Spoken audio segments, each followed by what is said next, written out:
ನಮಸ್ತಶ್ರೀ ನಮೋ ನಮಃ. ಪ್ರತಸ್ಮರಣೀಯ ಗುರುದೇವನನ್ನು ಮನದಲ್ಲಿ ಜನಿಸಿಕೊಳ್ತಾ ಈ ಕ್ಷೇತ್ರದ ಅಧಿಷ್ಠಾನ ಮೂರ್ತಿ ಮಹಾಲಕ್ಷ್ಮಿಯಲ್ಲಿ ಕೂಡ ಅನಂತ ನಮನಗಳನ್ನು ಸಮರ್ಪಿಸಿ ಈ ಮಹಾತಾಯಿಯ ಈ ಪ್ರಾಂಗಣದಲ್ಲಿ ಇಂದು ನಾವು ಕಬ್ಬು ಬೆಳೆಗಾರರ ಸಮಸ್ಯೆಗಳ ಕುರಿತು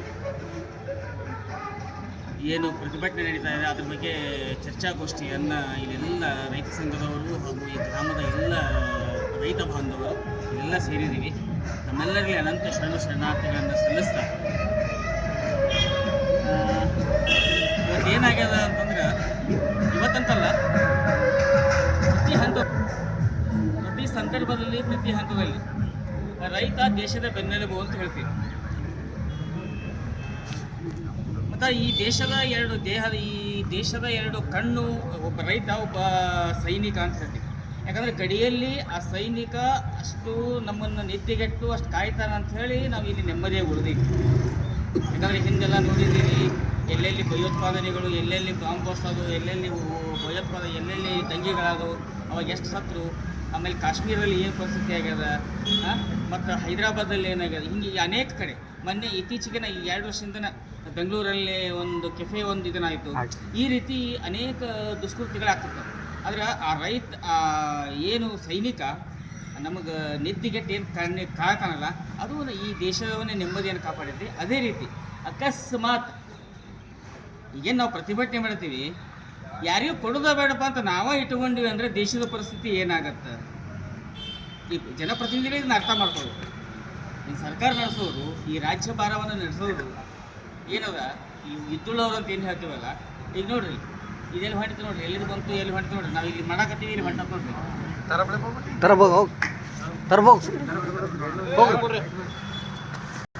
ಈ ರೀತಿ ಈಗ ಅನೇಕ ಈ ರೀತಿ. ಮತ್ತು ಇನ್ನೊಂದೇನು, ಕಬ್ಬಿಗೆ ನಾವೇನು ಕೇಳಾಕತ್ತೀವಿ, ನಾವೇ ಭಾಳ ಕೇಳಾಕತ್ತೀವಿ. ಮ್ಯಾಗ 500 ರೂಪಾಯಿ ಈಗೇನು ಕೊಡಾಕತ್ತಾರಲ್ಲ, 500 ರೂಪಾಯಿ ಕೇಳಾಕತ್ತೀವಿ.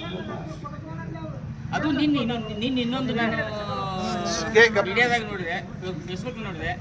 ಗುರ್ಲಾಪುರ್ ಕ್ರಾಸ್ನಾಗ ಏನು ತೀವ್ರ ಪ್ರತಿಭಟನೆ ನಡೆದದು. ಅಲ್ಲಿ ಜಿಲ್ಲಾಧಿಕಾರಿಗಳು ಬಂದಿದ್ದರು, ಆಮೇಲೆ SP ಅವರು, ಇವರೇ DSP ಎಲ್ಲರೂ ಇದ್ದರು. ಜಿಲ್ಲಾಧಿಕಾರಿಗಳು ಈ ರೈತರನ್ನ ಮನವೊಲಿಸೋ ಕೆಲಸ ಮಾಡಿದರು. ಕೊನೆಗೆ 3 ಹಂತದಾಗ ಏನೋ ಬಿಲ್ ಹಾಕ್ತೀವಿ, ಒಂದು ಮೊದಲು 50 ರೂಪಾಯಿ ಹೆಚ್ಚಿಗೆ ಹಾಕಿಕೊಡ್ತೀವಿ, ಆಮೇಲೆ 100 ರೂಪಾಯಿ ಕೊಡ್ತೀವಿ, ಆಮೇಲೆ ಇದು ಮಾಡ್ತೀವಿ, ಟೋಟಲಿ 200 ರೂಪಾಯಿ ಹೆಚ್ಚು ಮಾಡ್ತೀವಿ ಅನ್ನೋ ಭರವಸೆ ಕೊಟ್ಟಾರೆ. ಆದರೆ ನಮ್ಮ ರೈತರಿಗೆ ಬ್ಯಾಡ್ ಆಗೈತೆ. ಯಾಕಂತಂದರೆ ಇವತ್ತು ಬೆಣ್ಣೆ ಹಚ್ಚಿದಾಗ ಮಾಡೋದು, ಆಮೇಲೆ ಸುಣ್ಣ ಹಚ್ಚಿ ನಮಗೆ ಮ್ಯಾಗ ನೀರು ಸುರು ಮುಂದಿನ ಐತೆ. ಬೆಣ್ಣೆ ಅಂಥೇಳಿ ಸುಣ್ಣ ಇಟ್ಟು ಮ್ಯಾಗ ನೀರು ಸುರು ಮುಂದಿನ ಐತಿ. ಅದರಿಂದ ಏನಾಗತ್ತೆ ಅನ್ನೋದು ನಮ್ಗೆ ಅರ್ಥ ಆಗ್ಯದಾವೆ. ಯಾಕಂದರೆ ಹಿಂದೆ ಈಗ ಒಂದು 5-6 ವರ್ಷದಿಂದ ಏನು 3,000 ಆಗೋಕ್ಕಿಂತ ಮುಂಚೆ ಒಂದು ಪ್ರಕರಣ ಆಗ್ಯದ ಇಲ್ಲೇ ನಮ್ಮ ಭಾಗದೊಳಗೆ. ನಿಮ್ಮಲ್ಲಿ ಆಗಿರ್ಬೋದು, ಗೊತ್ತಿಲ್ಲ. ಸ್ಟಾರ್ಟಿಂಗ್ 3,000 ಬಿಲ್ ಅಂತ ಮಾಡಿದರು, ಹೌದಾ? ಎಲ್ಲರೂ ಫ್ಯಾಕ್ಟ್ರಿ ಕಬ್ಬು ಕಳ್ಸಾಕತ್ತರು.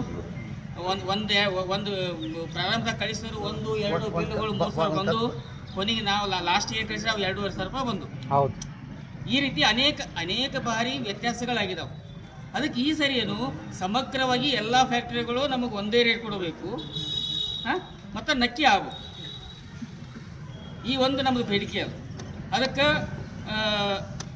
ನಾವು ಏನು ರೈತ ಸಂಘದ ಏನು ರೈತರೆಲ್ಲ ಹೋರಾಟ ಮಾಡಕತ್ತಾರ, ಅದಕ್ಕೆ ನಮ್ಮ ಬೆಂಬಲ. ಯಾಕಂದರೆ ಇತ್ತೀಚೆಗೆ ಈಗೆಲ್ಲ ನಮ್ಮ ಮಠಾಧಿಪತಿಗಳ ಸಂಘದಿಂದ ಗುರ್ಲಾಪುರ ಕ್ರಾಸ್ನಾಗೂ ಅನೇಕ ಸ್ವಾಮಿಗಳು ಹೋಗಿ ಪ್ರತಿಭಟನೆ ಭಾಗವಹಿಸ್ಯಾರ.